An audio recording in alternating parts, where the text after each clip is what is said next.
Biography, Sunday at noon and 6 p.m. Eastern. Former Michigan Governor James Blanchard discusses his memoir, Behind the Embassy Door, Canada, Clinton, and Quebec. His book describes his experiences as U.S. Ambassador to Canada. Join us for 48 hours of nonfiction books on TV. Book TV on C-SPAN 2. If you'd like to watch Book TV, call your local cable operator and say you want C-SPAN 2. Now to Capitol Hill, where earlier today Virginia Senator John Warner, who's chairman of the Armed Services Committee, talked about national security issues. He's joined by several other senators.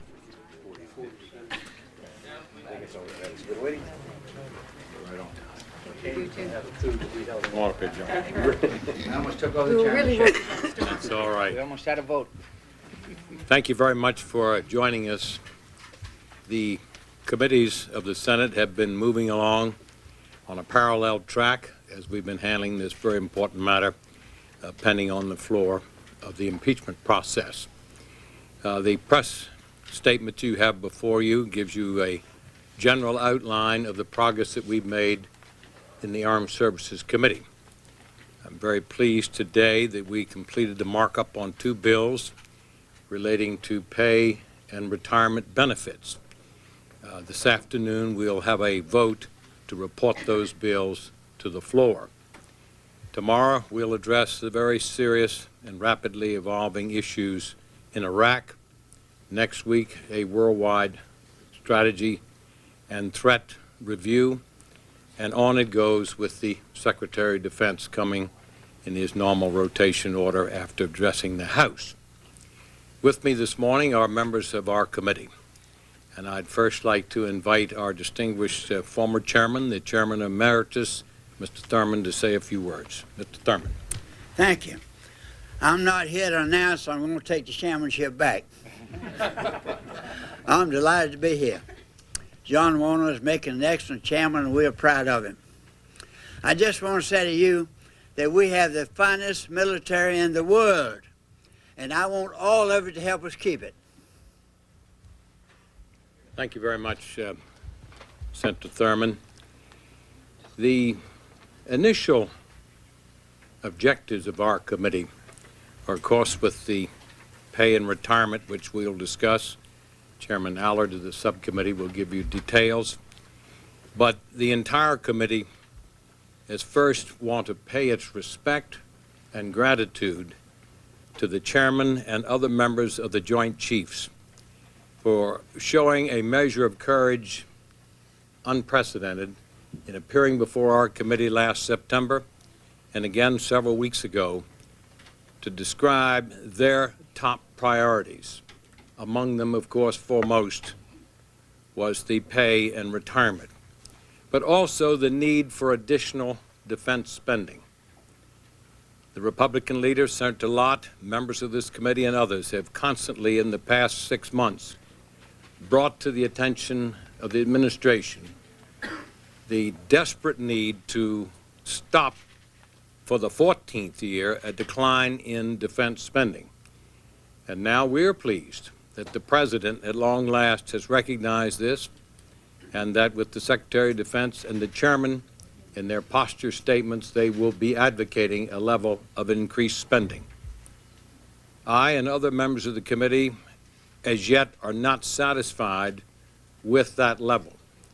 I feel very strongly there are other critical areas, not across the entire spectrum, but critical areas within the defense budget that need special attention and additional dollars. Also, in reorganizing the committee, with the consent of all members of the committee and indeed the urging, we've established a special subcommittee to recognize the highest priority that must be given to the emerging threats, whether it's weapons of mass destruction or information, weaponry, and the like. And frankly, I credit the President at this moment when so much discredit is being spread around. I credit him for recognizing that we on the committee feel this way. We've established a subcommittee, and now he has gone to the country to outline the criticality of the threat here at home in the United States.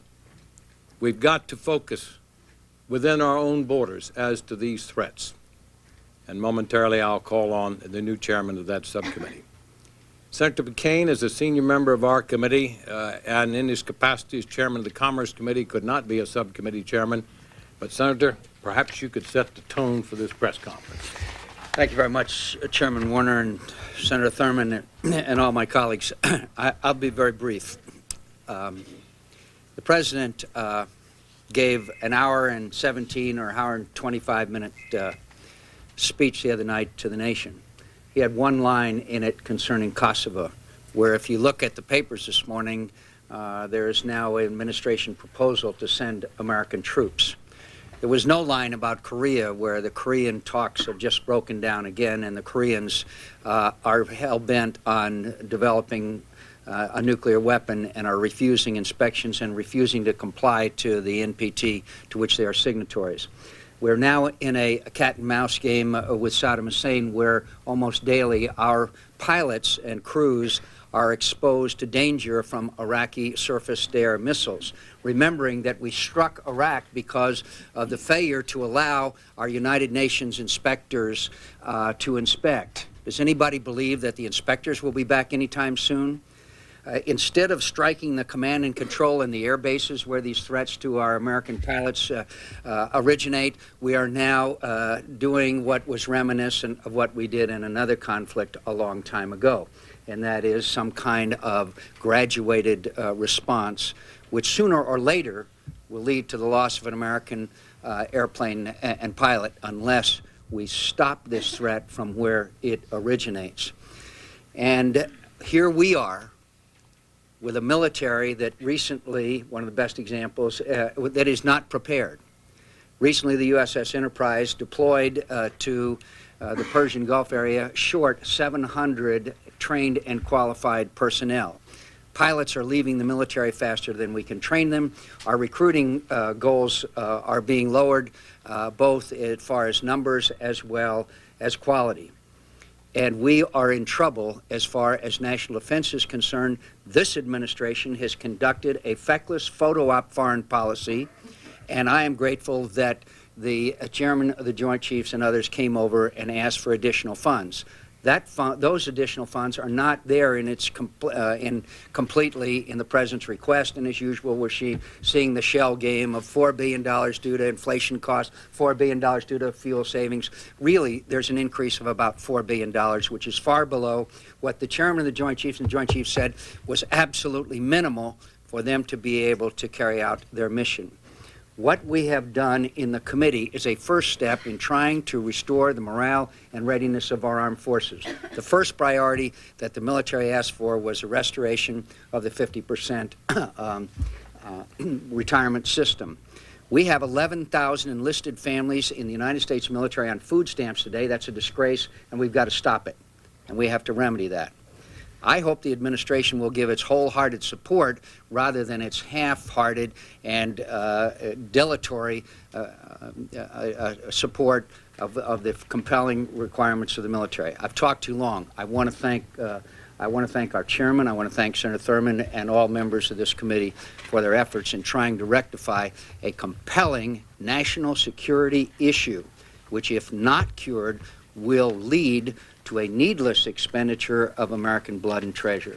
Thank you very much, Senator. Recognizing we're going to vote at 1 o'clock and recognizing we want very much to allow questions, we're going to have each of the subcommittee chairmen just in order. Mr. Smith, for a minute or two.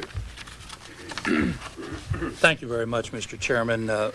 Many of us, certainly on our side of the aisle, were aware of the fact that this was a train wreck that was going to happen with the readiness problems that we foresaw, the fact that our retirement, the military retirement system was driving people out of the military rather than encouraging them to stay. The pay was low, and we spoke out on this. And as the chairman has said, finally, the Joint Chiefs did come forth and accent it. We are now trying to assess these problems and not only assess them, but to take care of them. And it's not going to be easy. And as Senator McCain correctly said, the money in the budget that the President has presented is not there to do what has been asked. It's probably 1/6 of what the Joint Chiefs said we would need in the first year alone to do this in real dollars. So we've got a lot of work to do, but let me just quickly say regarding my own subcommittee, the strategic subcommittee, there are two areas that I intend to address. One, of course, is missile defense, which I know others will speak on. But we said when the Rumsfeld Commission came out that they were bringing out information that was very, very critical, that backed what we had been saying all along about missile defense. Now the administration says, whoops, I guess the Rumsfeld Commission was correct. We also know that the North Koreans, with their Taepodong-2 launch capacity, is getting close now to reaching U.S. shores, if they're not already there. And the Chinese exercises last month targeted Taiwan and our troops in Korea with missiles. This is serious business, and it has to be addressed.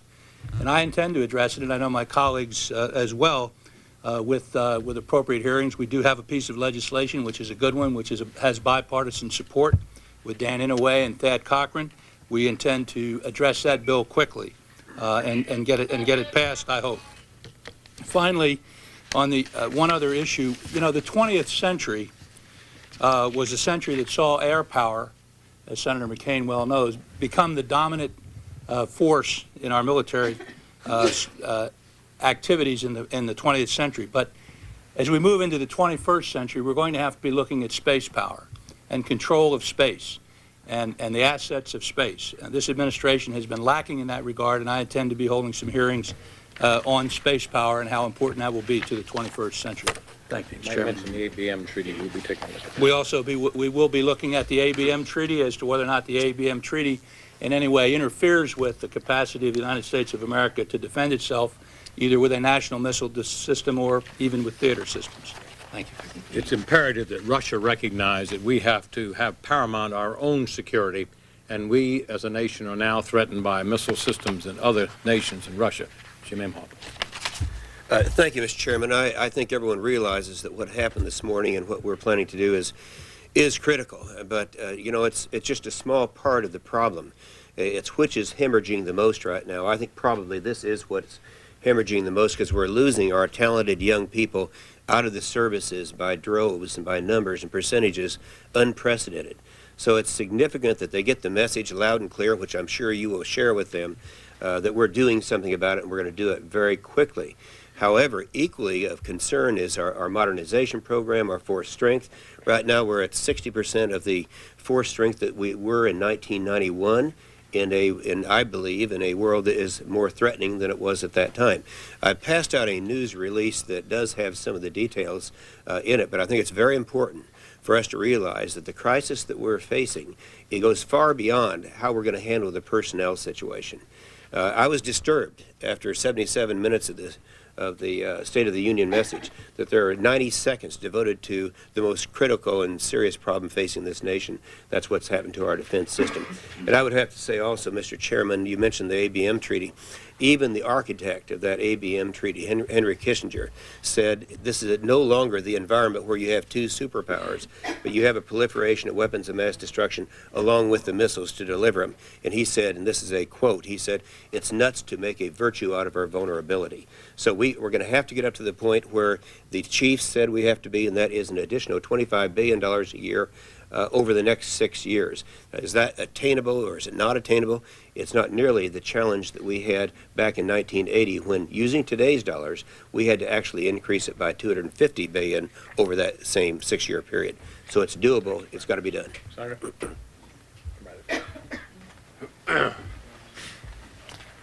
I'm Senator Pat Roberts. I have the privilege of being the chairman of a new subcommittee on the Armed Services Committee. It's called Emerging Threats and Capabilities. We're going to take a hard look at the emerging threats that we deem of real interest, a real threat, if you will, to our vital national security interests. What am I talking about? We're talking about the weapons of mass destruction, information warfare, crime, and terrorism. We have already had a lengthy discussion with the administration, and we'll be working with the Boren and Rudman Commission, which is assigned to do more or less the same thing. We've met with General Charles Boyd in that regard, and we're working with the National Security Council in regard to their overall efforts. We're going to try to do a little better on the side of better coordination and we're going to try to come up with a series of hearings with advice and counsel from all sorts of experts to say what are the emerging threats that do really threaten our vital national security. Then we're going to invite most of the military in, the sinks, and other people to take a look at the capabilities. It's an exciting new subcommittee, and I want to close by saying what an exciting day this is. I've got the flu. I don't feel worth a damn. And the military has had the flu for about the last 2 or 3 years, and we had the Joint Chiefs finally come up last year and tell us what they needed. I introduced a retirement reform bill along with Senator McCain, and the chairman chipped in with a pay raise bill, and we have a comprehensive bill that everybody has already talked about. It is a wonderful message to our men and women in uniform that we care, we're doing something about it. This bill's going to be out of committee, already is out of committee, and it will be on the floor as soon as we get the impeachment trial done. It's a good day for the military. I'm chairman of the subcommittee on Air Land, which is modernization accounts for the Air Force and the Army. Let me first comment on this legislation. It is unusual for us to move a piece of legislation like this separate from the authorization bill. But as was said in committee today over and over again, every single day, one serviceman man or woman is making a decision as to whether to stay in the military. And the millions of dollars that we've invested in them and the abilities that we need to run these accounts that I'm going to be overseeing, running this equipment. And every day we do not send a message, we don't go out there and send a message that we are going to improve the quality of life for them and the services. It means we're going to lose people. And so that's why it's absolutely essential for us to move now, to act now, not delay this, but to get the message out there loud and clear that we are concerned about keeping them here and we are going to provide adequate pay and adequate benefits for them as incentives to stay in the military. Very quickly, and I know there's others, we're going to look at we're going to look at the modernization accounts, which is, you know, as Jim Inhofe said, I mean, there's fires burning everywhere, and I can stand up here and make the argument that we need to have more resources to be able to buy the equipment to make sure that we maintain our capabilities and maintain the advantages that we need across the world. And the fact of the matter is the money isn't there. And we have lots of programs that we simply can't buy efficiently because we just don't have enough money to do it. We're going to have to take a very hard look at, number one, how we can get more money in those accounts, but number two, how we can efficiently spend that money to meet the threats that are out there, and that's a great challenge for us. Just one correction, Senator. I think there are hundreds of men and women in the armed forces every day making the decision to leave because of the failures of the past. Senator Allard. Thank you very much, Mr. Chairman. I'm Wayne Allard from Colorado. I'm the new chairman on the Personnel Committee, the Subcommittee on Armed Services. And I'd just like to say, just to start out with, in regard to the armed forces, we rely on them, and I think they ought to be able to rely on us. And I would say that I think the policy where we're increasing commitments overseas and then cutting defense spending is wrong-headed, and it's not doing justice to the men and women who have decided to serve this country in the armed services. After many pleas from the Secretary of Defense and the Joint Chiefs, the administration finally put forward a pay raise and a retirement initiative for our military. But with recruitment and retention, as was mentioned earlier, already at critical and dangerous lows, we believe that we needed to do more with the Soldiers' Bill of Rights, and I think that bill does just that. We provided and let me provide a more detailed outlook of that particular piece of legislation by just giving you a few of the highlights. A 4.8% pay raise pegged to the Employment Cost Index plus 0.5% to address the growing pay gap problem. Retirement options to better meet the needs of our military, including a new thrift savings plan, a special retention initiative to pay scale reform for critical need areas such as the pilots and the computer programmers and surface warfare officers, just to name a few. And there's $180 subsistence assistance for those personnel who are on food stamps. And finally, there's a GI Bill education enhancement provision. Now, this bill is just a start, and I think as a member of that committee, chairman of that committee, we're going to have to continue to review these issues on retention and recruitment. It's an ongoing problem, and as long as our economy is doing well and we have people looking and making choices between whether they want to serve in the military and the private sector, we have to be prepared to make sure that we get the best qualified men and women to serve us in the armed forces.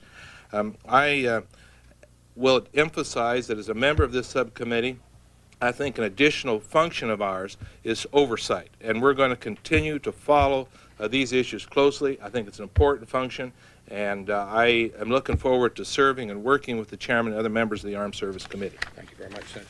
A former member of our committee, distinguished senator from Texas, is going to perhaps have the First Amendment on the floor to our bill, and if you just take 1 minute to sort of outline that. Thank you, Senator Warner. I appreciate your letting me come in because there is one more piece of what I think is a very important package to retain our best people, and that is health care for our military personnel.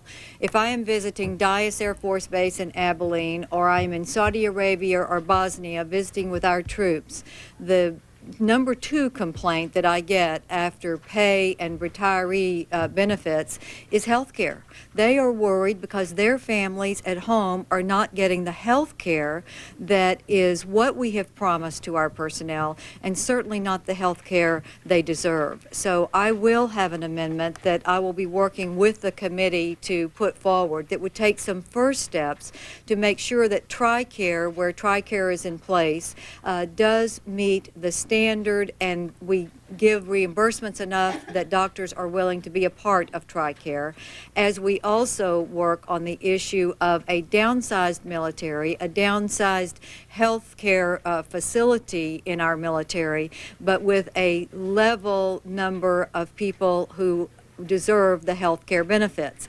That is a squeeze that we have got to put some money and some time and thought into correcting. So that's going to be one more piece of keeping our very best people in the military. Thank you very much, Senator, and we'll have that as an amendment. Now we'll open the floor to any questions you have. Senator Warner, how will you vote on the motion to dismiss this afternoon, and why? I will answer that question and remain to do so, but I first defer to those questions on the military, and then I will remain for any question on impeachment. Yes? If you would like to put in the added money that the chiefs have recommended over the past year, there's still a shortfall between what the administration is going to propose for defense and what they told you they needed. How can you do that with the existing budget caps? Do you think it'll be a tougher fight this year? Senator Domenici is addressing this very question at this time. I want to make certain you understand that we are fully appreciative of the higher level of funding as described by the chairman and other members of the Joint Chiefs. And that delta between what the president has announced that he was willing to do and their figure is considerable. This committee will selectively go within that delta and determine where specifically in the defense bill additional dollars will be addressed. And those dollars, the Budget Committee, I think if we have the assurance, can be found. Anybody else? Yes. Are you in favor of 2 additional BRAC rounds? Beg pardon? Are you in favor of 2 additional BRAC rounds as proposed, as is going to be proposed? The question of BRAC is one that our committee will discuss on a policy basis early on. And I am not able, of course, then to speak for the committee at this time. I can only speak for myself. And that is the predicate on which the Secretary of Defense will be speaking for additional savings, and I understand he'll do that tomorrow, is a sound one. There isn't a person up here that doesn't recognize that there are, within our current structure of bases and other, additional space than we need, additional bases. But you show me a bill that is absolutely bulletproof to politics and that can withstand any type of assault that the president leveled on us in the last round, and I happen to be co-author of that bill that was circumvented, then I think support can be forthcoming. Anybody else wish to comment on that?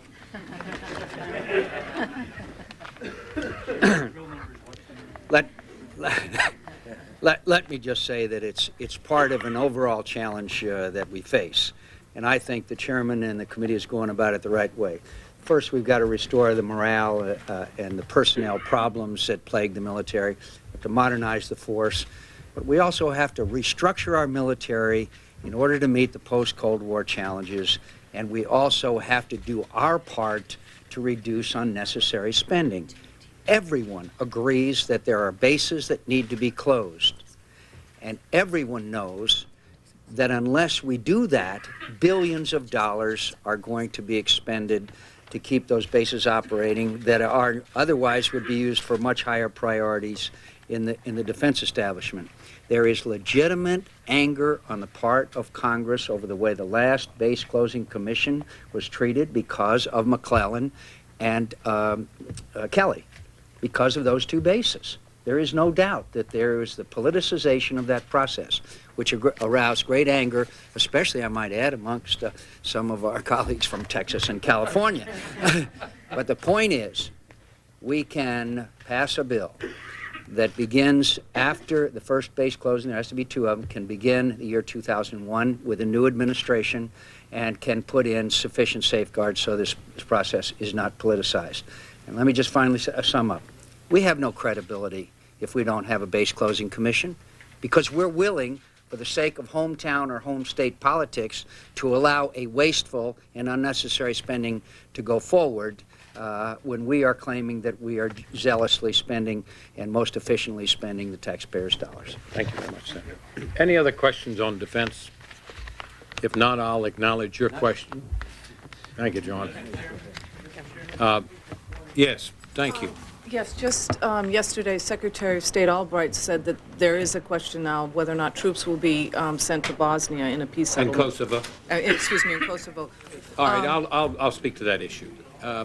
And I can only speak for myself on this issue because at the moment, while I have counseled with other senators, I'm the one that's out furthest on this issue, and I have been on it now for 6 months. The NATO structure is under the command of an American general. It has been from the inception, and I hope it will continue indefinitely. If that's the case, any NATO force, wherever it will be in the world, should have a U.S. component. In my judgment, Kosovo at this point in time is in desperate need of a force which can just be what I call a stabilizing, deterrent force against all factions, be they the insurgent Albanians, the KLA, or the Serbians, to maintain a degree of peace and order so that the OSCE and other UN organizations, as well as the NGOs who are bravely trying to bring in food and supply so they can function. And so I have said steadfastly that the time has come that we've got to look at the need to put that force in. The question then is, does it go in by force itself, or does Milosevic somehow agree to it? And it seems to me the latter is the focal point of the administration at long last, to look at that together with the other nations of the world, which are going to tell him in no uncertain terms that that deterrent force has to come into being. I will try and spearhead that initiation by the administration if they will come out and join on it. Sir, you have I will. To the question of the gentleman here about my votes, I will certainly not in any way cast a vote, now or in the future, that would circumvent this process. And therefore, I will oppose the motion to dismiss, and likewise vote in favor of bringing in witnesses. We cannot talk about our closed meetings, which incidentally, in my judgment, I think are some of the extraordinary events where bipartisanship can come to the forefront. There's an old saying in the Navy, run silent, run deep. But let me tell you, bipartisanship is running silently and running deep and running forcefully on both sides to try and bring about closure on this issue, closure in a manner that supports the Constitution of the United States, is fair to the President and other parties, and sets a precedent for future generations to look back as to how this Senate handled the difficult question of impeachment.